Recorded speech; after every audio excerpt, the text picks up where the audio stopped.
Alhamdulillah, Alhamdulillah nahmaduhu wa nasta'inuhu wa na'udzu billahi min syururi anfusina wa min sayyiati a'malina. May yahdihillahu fala mudhillalah wa may yudlilhu fala hadiyalah.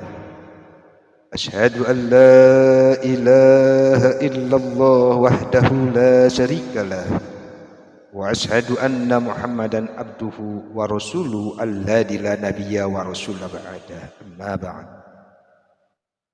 Pertama dan yang paling utama, marilah kita sama-sama panjatkan puja dan puji dengan rasa syukur kehadirat Allah Subhanahu wa taala. Yang alhamdulillah pada kesempatan yang sangat berbahagia ini kita masih sama-sama diberikan berbagai macam-macam kenikmatan. Nikmat sehat, dan wabil khusus adalah nikmat iman dan Islam kita selamanya. Hadirin pemirsa yang dimuliakan oleh Allah Subhanahu wa taala. Alhamdulillah pada kesempatan yang berbahagia ini bertepatan dengan bulan yang disucikan oleh Allah Subhanahu wa taala. Salah satu bulan di mana bertepatan dengan bulan ini, di bulan Maulid, lahirlah sesosok manusia pilihan kekasih Allah Subhanahu wa taala, lahir ke muka bumi ini untuk menyempurnakan hidup manusia sesuai dengan Al-Qur'an dan As-Sunnahnya, yakni Habibana wa Nabiyana wa Maulana Muhammad sallallahu alaihi wasallam. Pada kesempatan yang sangat berbahagia ini, izinkanlah saya membagikan sebuah cerita dari para sahabat-sahabat Nabi terdahulu. Ketika cerita ini terjadi bahwasanya dalam keadaan Nabi sedang sakit, di saat detik-detik Nabi kita Habibana wa Nabiyana wa Maulana Muhammad sallallahu alaihi wasallam akan segera menemui Allah Subhanahu wa taala, pergi meninggalkan kita semua. Tentunya mudah-mudahan ini menjadi salah satu i'tibar buat kita semua, di mana Nabi sallallahu alaihi wasallam sudah mencontohkan sifat-sifat kemuliaannya, sifat-sifat kerendahan dirinya, padahal beliau adalah salah satu atau manusia yang sangat mulia, kekasih Allah Subhanahu wa taala. Pemirsa yang dimuliakan oleh Allah Subhanahu wa taala, kisah ini terjadi pada diri Rasulullah sallallahu alaihi wasallam sebelum wafat. Beliau jatuh sakit agak lama sehingga keadaan beliau sangat lemah. Pada suatu hari Rasulullah Shallallahu Alaihi Wasallam meminta kepada sahabatnya, yakni Bilal, untuk memanggil sahabatnya datang ke masjid semua. Tidak lama kemudian penuhlah masjid dengan para sahabat. Semuanya merasa rindu setelah agak lama tidak mendapat tausiah dari Rasulullah Shallallahu Alaihi Wasallam. Beliau duduk dengan lemah di atas mimbar, wajahnya terlihat pucat, menahan rasa sakit yang tengah dideritanya. Kemudian Rasulullah Shallallahu Alaihi Wasallam bersabda, "Wahai sahabat-sahabatku semua, aku ingin bertanya kepada kalian semua. Apakah telah aku sampaikan semuanya kepadamu bahwasanya Allah Subhanahu wa taala itu adalah satu-satunya Tuhan yang layak disembah oleh kita semua?" Maka semua sahabat menjawab dengan suara yang sangat bersemangat, "Benar wahai Rasulullah, engkau telah sampaikan kepada kami bahwa sesungguhnya Allah Subhanahu wa taala adalah satu-satunya Tuhan yang layak untuk disembah." Kemudian Rasulullah Shallallahu Alaihi Wasallam bersabda, "Persaksikanlah ya Allah sesungguhnya aku telah menyampaikan amanah ini kepada mereka. Kemudian Rasulullah Shallallahu Alaihi Wasallam bersabda kembali, dan setiap apa yang Rasulullah sabdakan selalu dibenarkan oleh para sahabat. Akhirnya sampailah pada satu pertanyaan yang menjadikan para sahabat sedih dan terharu. Rasulullah Shallallahu Alaihi Wasallam bersabda, sesungguhnya aku akan pergi menemui Allah Subhanahu wa Ta'ala. Dan sebelum aku pergi, aku ingin menyelesaikan segala urusan dengan manusia. Maka aku ingin bertanya kepada kalian semua, adakah aku berhutang kepada kalian? Aku ingin menyelesaikan hutang tersebut. Karena aku tidak mau bertemu dengan Allah Subhanahu wa Ta'ala dalam keadaan berhutang dengan manusia. Ketika itu semua para sahabat diam,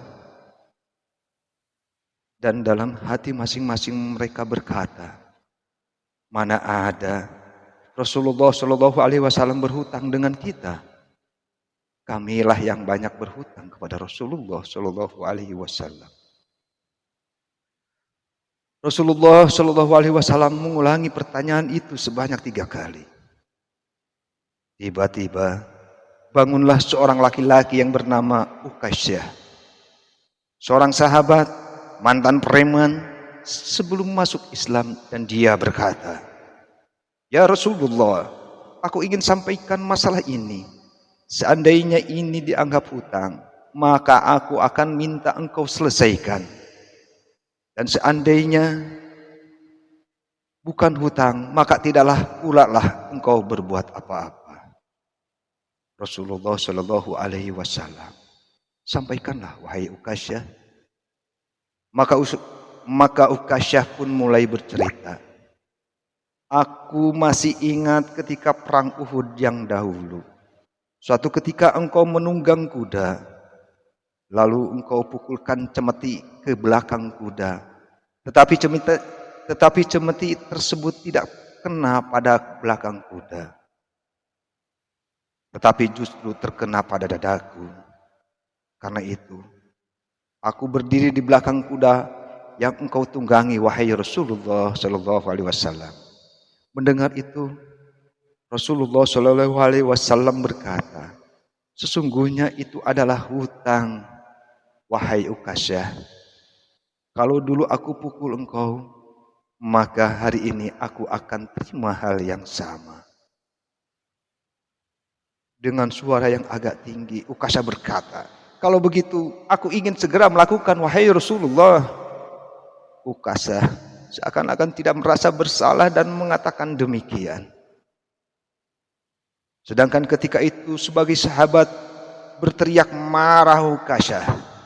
Uqaisyah, sesungguhnya engkau tidak berperasaan. Uqaisyah, bukankah baginda sedang sakit? Uqaisyah tidak menghiraukan semua itu. Rasulullah Shallallahu Alaihi Wasallam meminta kepada Bilal untuk mengambil cambuk di rumah Fatimah, anaknya. Bilal meminta cambuk itu dari Fatimah. Kemudian Fatimah bertanya, untuk apa wahai Bilal? Bilal menjawab, Rasulullah meminta cambuk ini, wahai Fatimah. Bilal menjawab dengan sedih, cambuk ini akan digunakan Uqaisyah untuk memukul Rasulullah. Terperanjatlah dan menangislah Fatimah seraya berkata, kenapa Uqaisyah hendak memukul ayahku? Rasulullah, ayahku sedang sakit. Kalau mau, pukullah aku sebagai anaknya. Bilal menjawab, sesungguhnya ini adalah urusan antara mereka berdua. Bilal membawa cambuk tersebut ke masjid, lalu diberikannya kepada Uqaisyah. Sambil mengambil cambuk itu, Uqaisyah menuju ke hadapan Rasulullah Shallallahu Alaihi Wasallam. Tiba-tiba Abu Bakar berdiri menghalangi Uqaisyah sambil berkata, wahai Uqaisyah, kalau kamu hendak memukul, pukullah aku. Aku adalah orang yang pertama beriman dengan apa yang Rasulullah Shallallahu Alaihi Wasallam sampaikan. Akulah sahabatnya dikala suka dan duka. Kalau engkau hendak memukul, maka pukullah aku.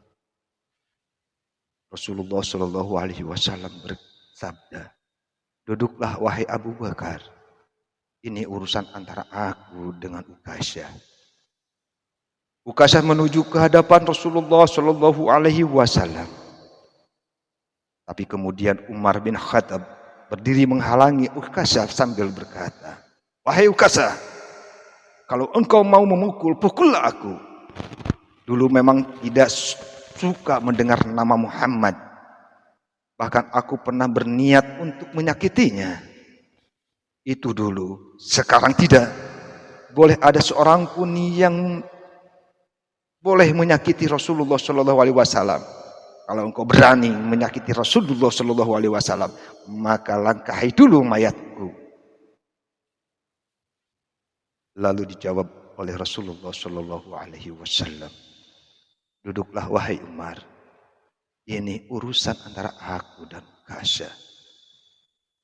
Ukasyah menuju ke hadapan Rasulullah Shallallahu Alaihi Wasallam dan tiba-tiba berdiri Ali bin Abu Thalib, sepupu sekaligus mantu Rasulullah Shallallahu Alaihi Wasallam. Dia menghalangi Ukasyah sambil berkata, wahai Ukasyah, pukullah aku saja. Darah yang sama mengalir pada tubuhku ini, wahai Ukasyah.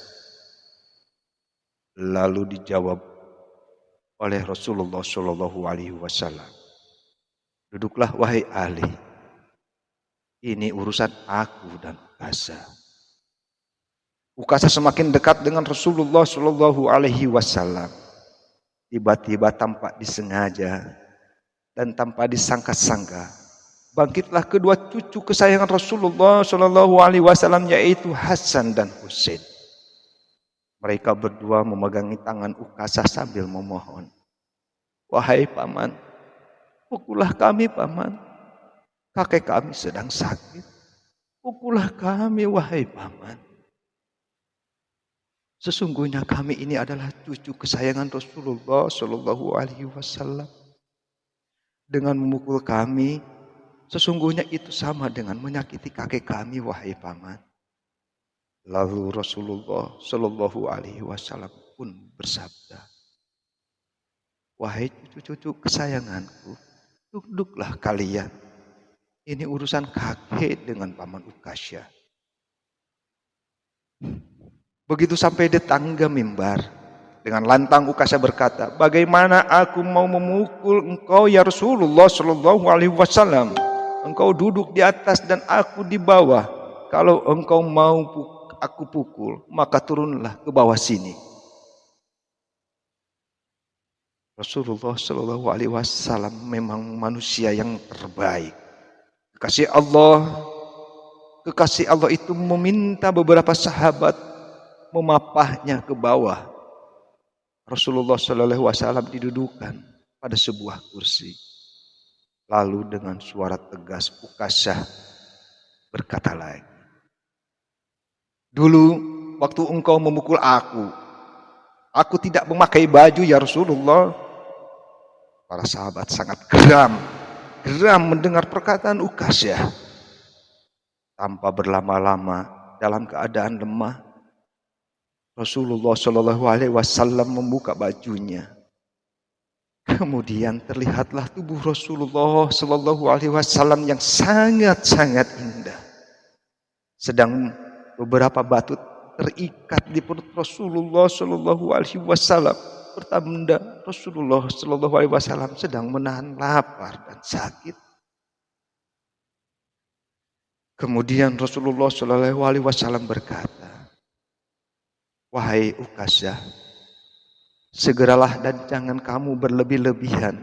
Nanti Allah akan murka kepadamu. Ukasyah langsung menghambur menuju Rasulullah Shallallahu Alaihi Wasallam.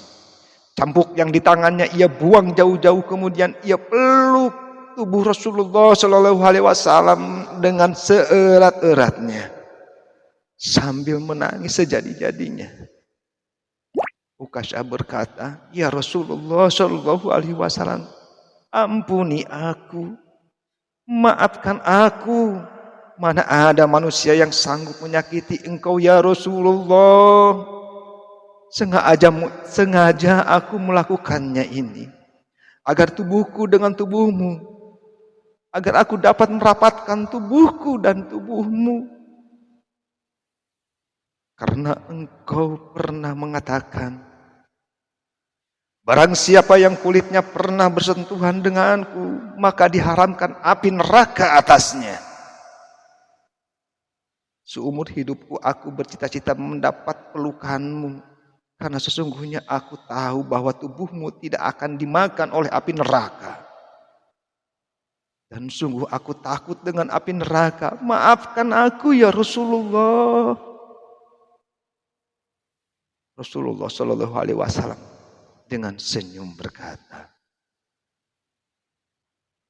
wahai sahabat-sahabatku semua, kalau kalian ingin melihat ahli surga, maka lihatlah Ukasyah. Semua sahabat meneteskan air mata. Kemudian para sahabat bergantian memeluk Rasulullah Shallallahu Alaihi Wasallam. Itulah salah satu cerita hikayat para sahabat di saat menjelang Rasulullah Shallallahu Alaihi Wasallam akan dipanggil oleh Allah Subhanahu Wa Taala. Beliau ingin membersihkan dirinya dengan urusan manusia. Apakah dengan kita? Mudah-mudahan ini menjadikan sebuah iktibar buat kita semua. Bisa mencontoh